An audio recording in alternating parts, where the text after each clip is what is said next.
All right, thank you so much. Well, welcome to another episode of the award-winning Sales Game Changers podcast. Of course, my name is Fred Diamond.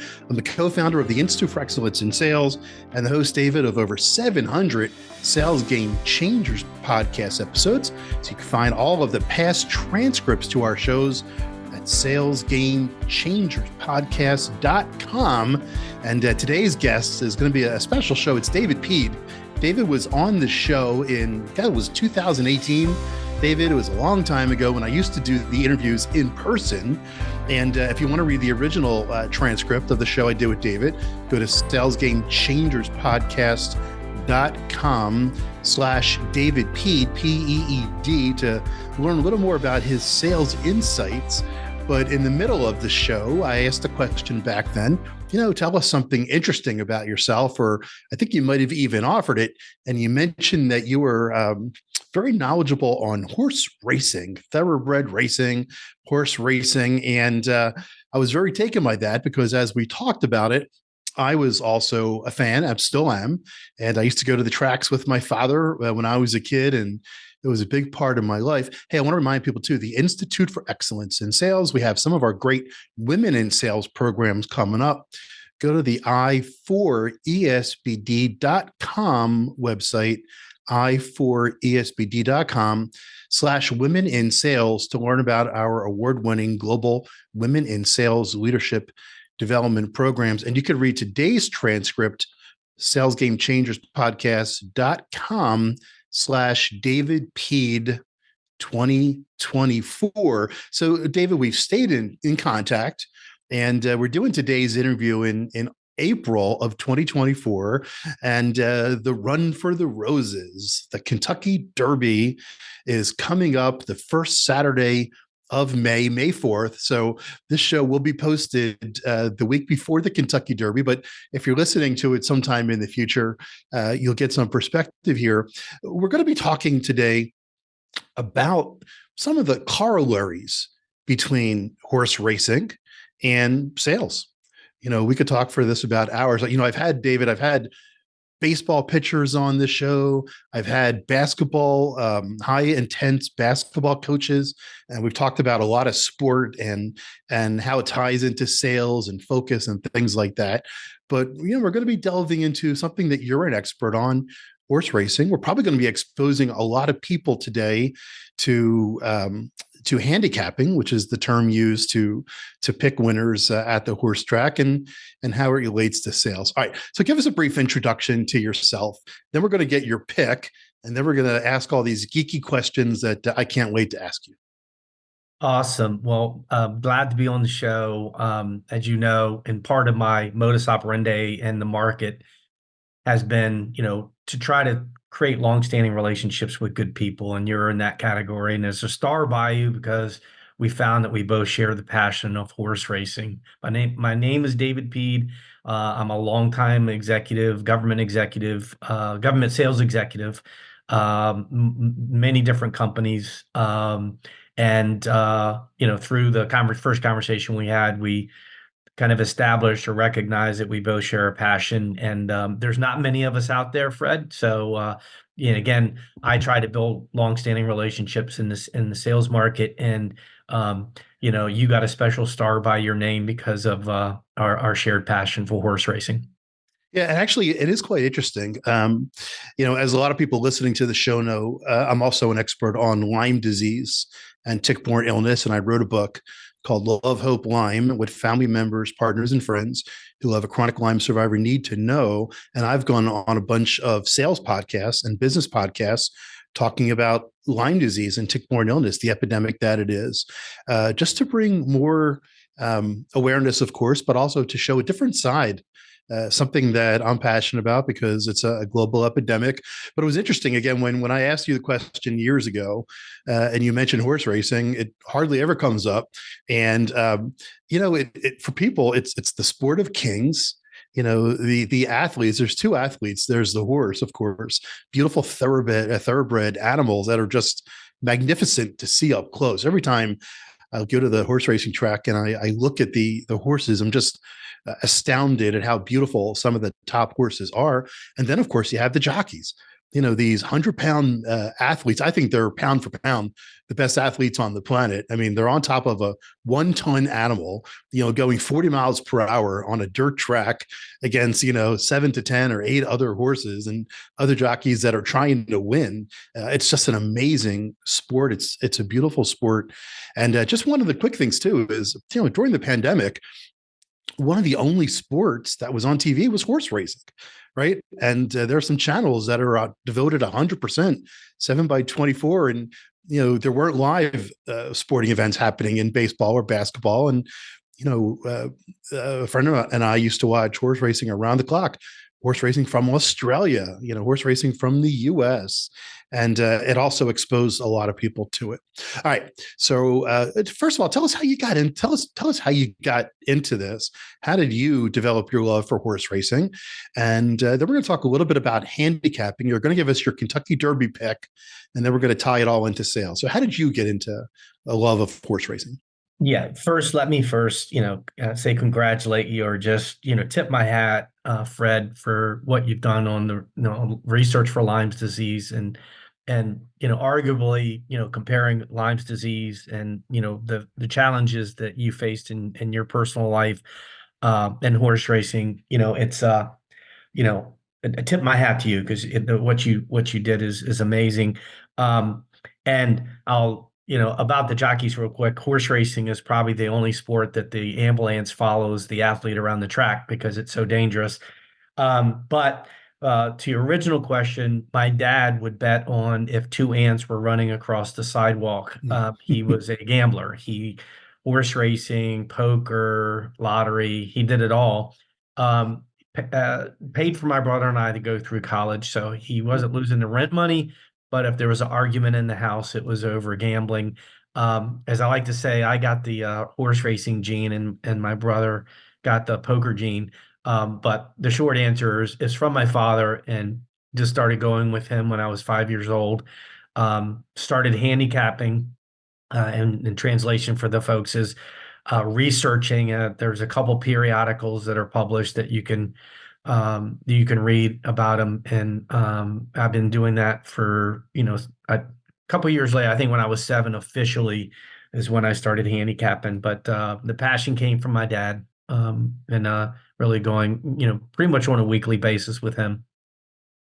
So handicapping, let's talk about that for a little bit. So for people who don't necessarily know, there are some historic documents that were printed. One was called the racing form.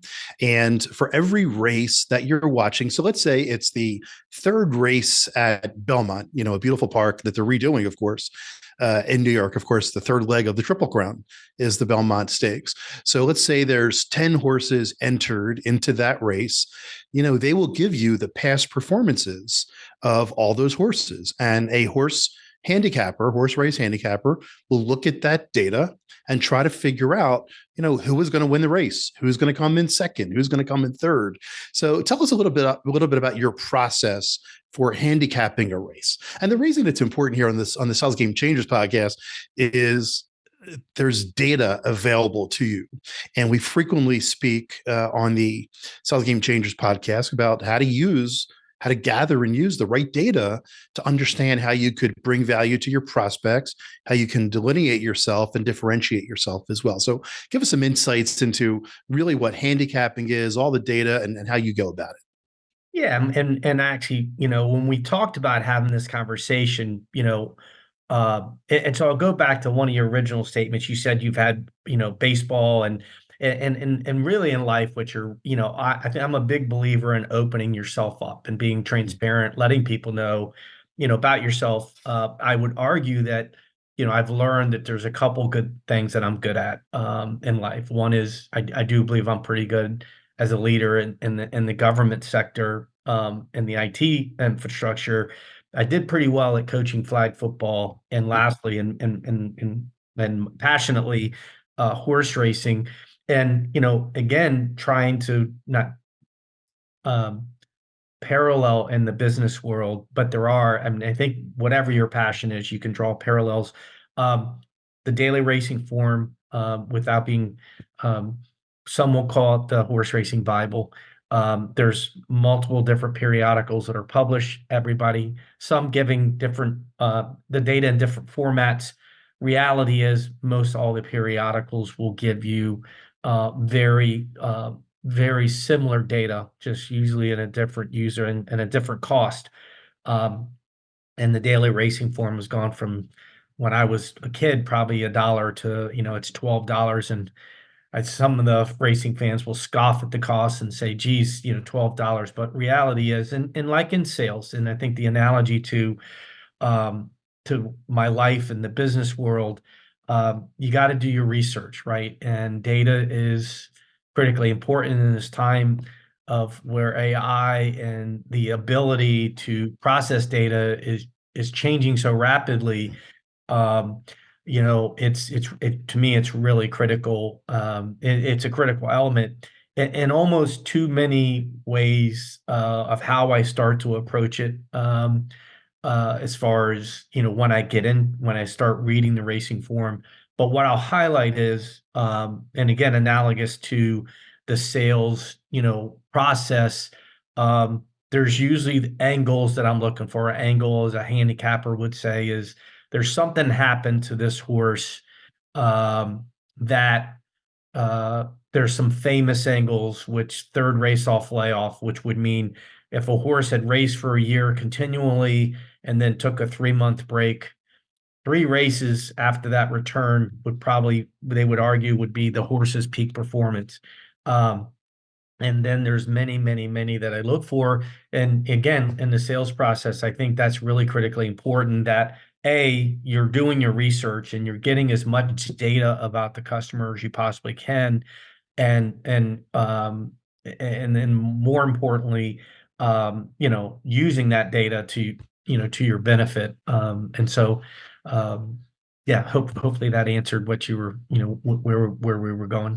So that reminds me of something here. So in sales, we try to get as much data on the customer or the prospect as possible, and we get that in a couple of different ways. Of course, we could go to the internet, and you mentioned a good point. AI gives us a lot of access to information about what companies might be dealing with right now, from the largest companies in the world to smaller companies.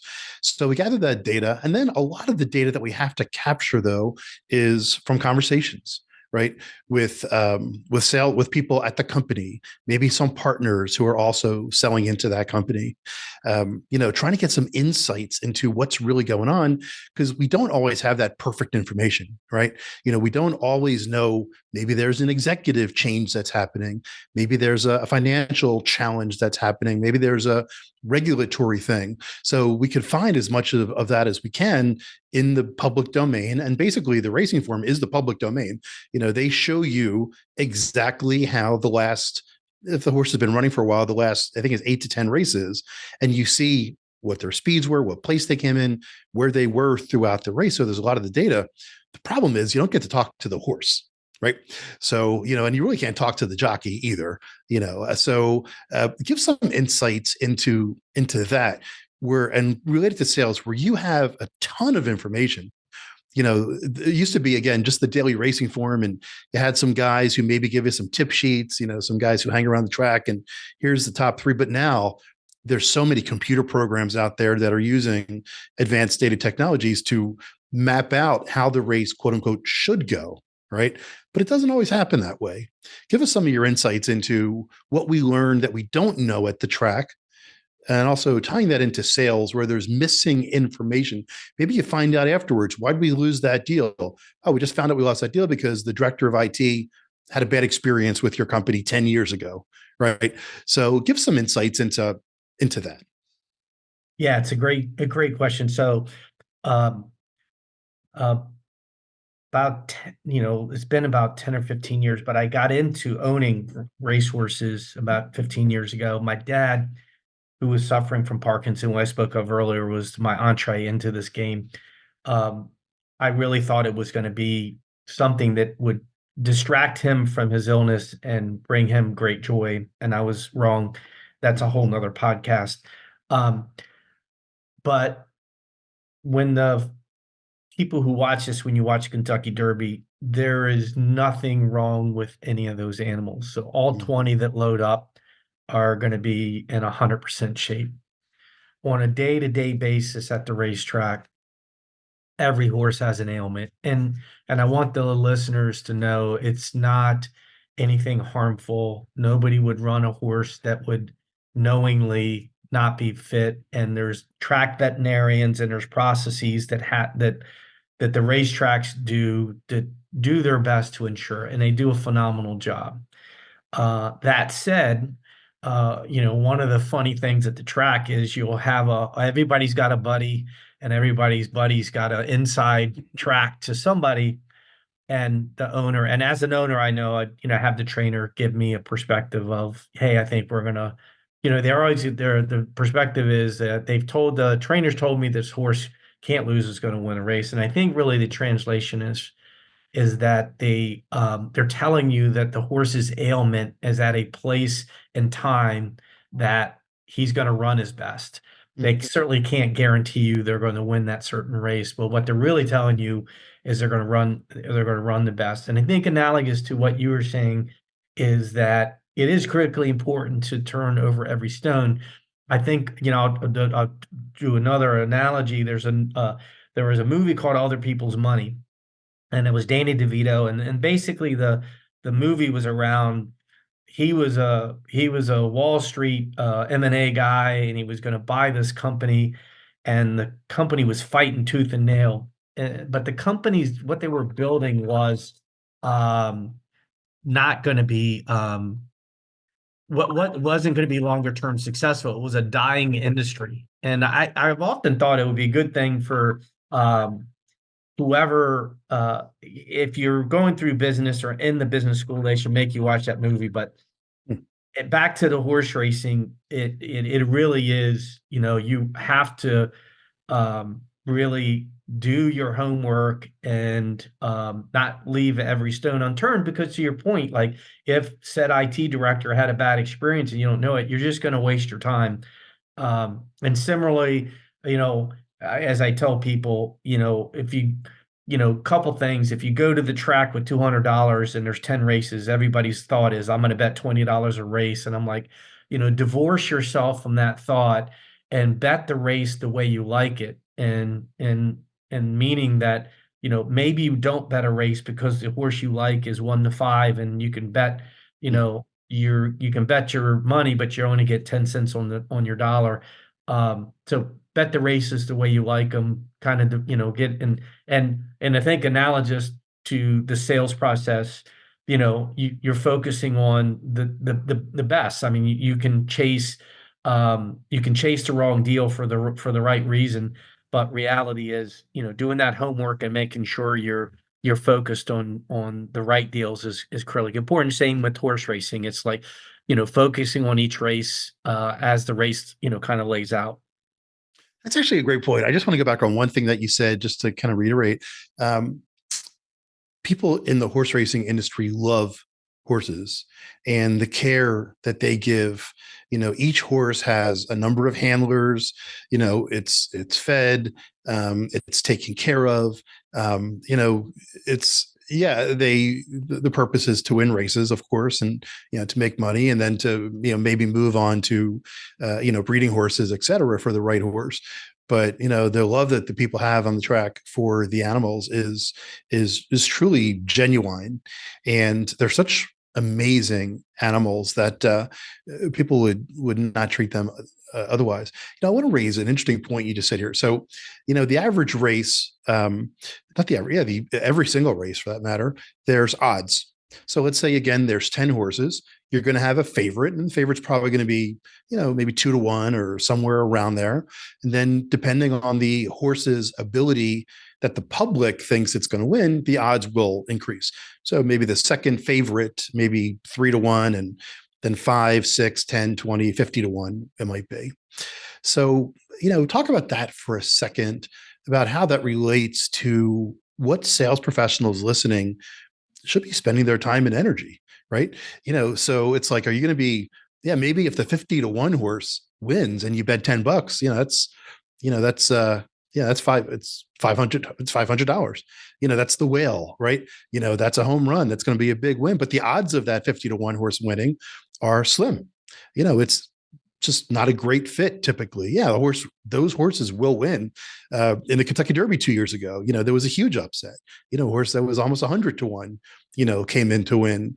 So talk about your advice for sales professionals and, using the horse racing analogy on spending your time. And you kind of began to touch on that about going, do you like people going after the whales? Maybe you spend one bet per week or something on a 50 to 1 shot, because you're probably going to lose money if you keep betting the 50 to 1 shots, right?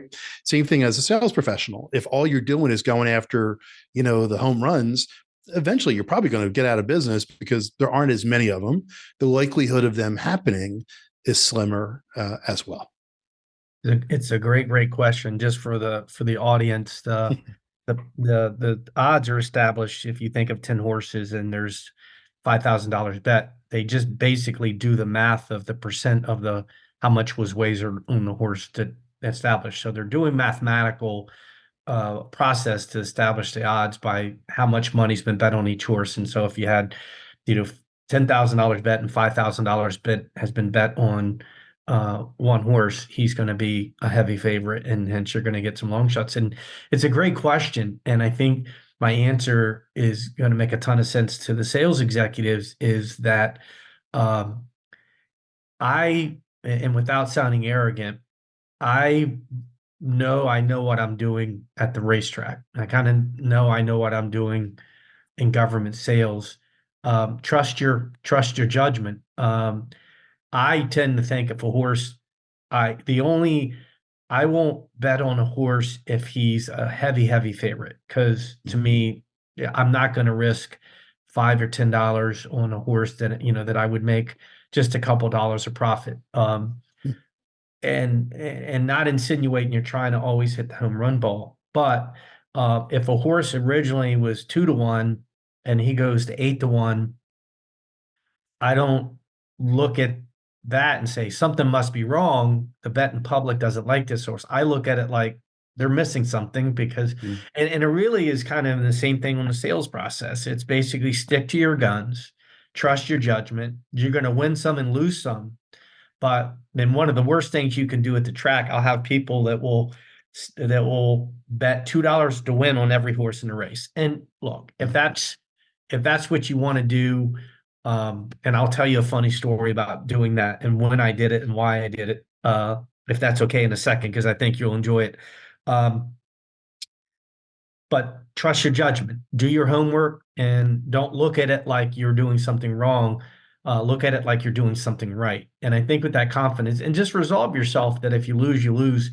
In a quick diversion, when my dad passed, the day passed early and one morning, and I went down to see my mom on my way home. I stopped at the racetrack and I bet $5 to win on every horse in the race, and there were 7 horses.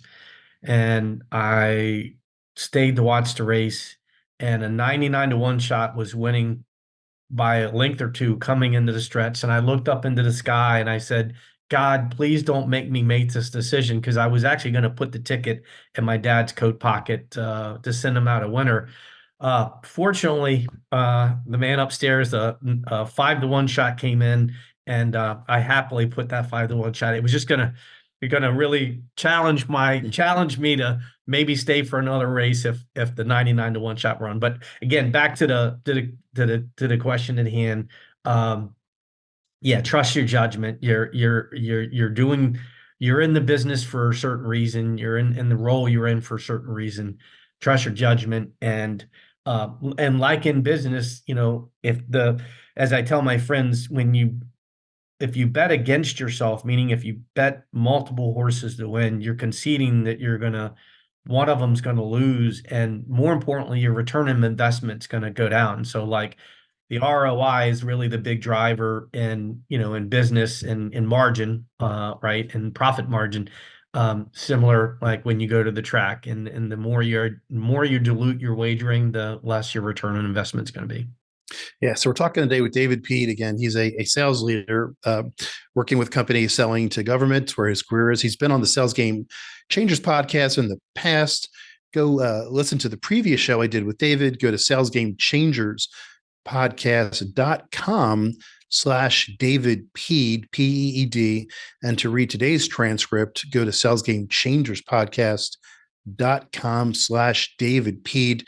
2024. All right, again, the Run for the Roses, the most heavily bet on sporting event of the year. I guess probably maybe the Super Bowl. I don't know. It doesn't really matter. But it's the first Saturday in May. It's at the beautiful Churchill Downs. It's on May 4th in 2024. And have you been to the Kentucky Derby in person? I have. I had a guy that worked for me years ago when I was at Quest Government before it became CenturyLink, before it became Lumen, that insisted that he take me to the Derby. We were going to a conference in Nashville, Hmm. and I think it's about an hour and a half, 2 hour ride from Nashville over to Louisville, Kentucky. And he was like, I'm not taking no for answer. So I did check that block. I went to about 30 some Preaknesses in a row, Oh, with my okay. dad. So I attended that, which for the listeners, that's in Baltimore. Uh, um, and the last is in New York and at the Belmont. But yeah, I've been to a Derby. It's a wonderful, wonderful, and I think it winds up to be on a lot of people's bucket list because even people who don't follow horse racing have heard of the Kentucky Derby, and I think many will be celebrating on the first Saturday in May with some mint juleps at their house. Yeah. Uh, but yeah, so I have. It's good. I have it. I got to definitely add it to my list. It's one of the things I definitely want to do. All right. So you're going to gift us here with your selection. And, it's, again, we're doing today's interview in early April. So some things can change when the show goes live here. Of course, horses get hurt. Even one of the favorites, I think it was last year or 2 years ago. I forget, the horse was scratched right before the Derby. One of the large favorites. So, all right, David Peed, I'll put you on the line here. Give us your pick for the 2024 Kentucky Derby. All right, so I'm gonna, if it's okay, I'm gonna give you three horses. And just real quick for the audience, you know, it became on everybody's bucket list, so they had to come up with a point system to enter it because everybody wanted to enter in the Derby, and they actually, quite honestly, had horses entered that shouldn't have been in the Derby. And this is the second time for me in probably 10 years that I've liked a horse for a while. I typically will wait till the day before, but I'll just give the folks really quick. The favorite for the Derby will be a horse called Fierceness. If he, as Mm. long as, and again, as you said, as long as nothing changes, and if there's any injuries or ailments, they will scratch these horses and they will not run. But the betting favorite on Derby Day most likely is going to be a horse called Fierceness. I would definitely use him in my exactus and trifectas. So that's when you're picking the first two, the first and second place, and the trifectas first, second, and third. There's a horse called Sierra Leone who ran a big race in the Bluegrass Stakes a week or so ago, who will wind up on my tickets. But my pick, and I've liked this horse before he won the Louisiana Derby, is a horse called Catching Freedom. And had uh, he had four races prior to Louisiana Derby, ran two first in two of them, and then the races he didn't win, he had trouble. He won the Louisiana Derby. He came from last place, past the whole field. So I think he's a Derby horse, and I've been excited watching, following him for some time. But Catching Freedom is the pick. Yeah, that's a good choice there. Good luck. And I know I'll be watching it again on May 4th. I want to thank David Peed for being on today's show. Again, I remember, like I mentioned a couple times on the show, when you mentioned horse racing, it was just out of the blue, didn't expect it. And, my father also took me to the track, and I went back and told him that. And he enjoyed that we talked about it. And I'm glad we had the chance to talk here today. Again, I want to encourage the listeners, if you want to know anything more about horse racing, it is a beautiful sport. Reach out to David. One quick question before I ask you for your final action step for salespeople: what's your favorite track? You mentioned the Preakness, which of course is a Pimlico in Baltimore. But I'm just kind of curious, what is your favorite track to go enjoy races at? Without hesitation, Saratoga is Mm-hmm. just something out of a movie. Del Mar is gorgeous. You can actually see the Pacific Ocean from the grandstand at Del Mar. It's right in La Jolla. It's a gorgeous town, gorgeous place, but not even close to Saratoga. It's just something out of a movie. It's like for golfers, it would be like Augusta. It's a throwback, and I can guarantee you the listeners, if you go to Saratoga, you'll enjoy it. And there's a ton of things to do for folks who are not into the thoroughbred racing. But I think if you go for several days and go to the track one day, I think you'll wind up enjoying yourself there. But Yeah, Saratoga, yeah, that's a great. I go there every summer as well, and I've been there a number of summers. It's about an hour and a half north of New York City, I guess, maybe an hour north of Albany, and it's historic. It's huge. Uh, it usually what's it like an 8 week meet, I guess. It's like yeah. the summer meet for New York, basically, and they have some of the classic races like the Travers, and you have all the. I've seen celebrities there. It's old school too, where you could spend the day and have like an amazing meal, and you could go right up to the paddock, and they actually walk the jockeys through like a public area, and the horses for that matter. A lot of times in a lot of tracks, it's kind of like a back door into the stable. They put the equipment on the horse, and the jockey gets on, and then they enter the track. But in Saratoga, you actually see the horses walk through where people are, just kind of sitting, having a picnic and enjoying lunch or whatever it might be. There's a lot of food there as well. So I recommend Saratoga, and I'm looking forward to heading up there one day this summer. All right, David, give us a final action step. We talked a lot about interesting things here. Give us your advice. It doesn't have to be necessarily about horse racing, but give us your advice for sales professionals. Again, you've led hundreds, if not thousands, of sales professionals. Give us your final thought on what they can do to take their sales career to the next level. Yeah, I think we touched on it. It's really doing your homework. I mean, my first job as an individual contributor was before the internet was really up and running. I went to the library to study my clients and learn about them, so I knew, holistically, what the agency did for, what their mission was. So it's really, yeah, do your homework, trust your judgment, trust yourself, give yourself some credit. Um, yeah, and more, and more importantly, and equally important, follow your passions. They will fuel you mentally, and other ways into a successful career. So that's my thoughts. And I really appreciate you having me. Yeah, you're welcome. This was a fun conversation. Again, I encourage any of our listeners, if there's something else that you are passionate about and you're a sales leader, reach out to me. And, I can talk about a lot of these things. Like I said, when I've had some of these athletes, asking pitchers, what's it like to be on the mound, focusing on mindset. And there's so many other areas of the horse racing game. It truly does relate because there's so much data and there's so many factors to consider. And there's also beauty to it as well. I mean, just physically, even if you're not paying attention to handicapping, just going to spend the day at the track and watching the horses, it's you're outside, right? You're seeing these amazing athletic animals, and again, the jockeys as well. And just, spending the day just observing is also something we can learn as sales professionals as well. All right. I want to thank David Peed. My name is Fred Diamond. This is the Sales Game Changers podcast.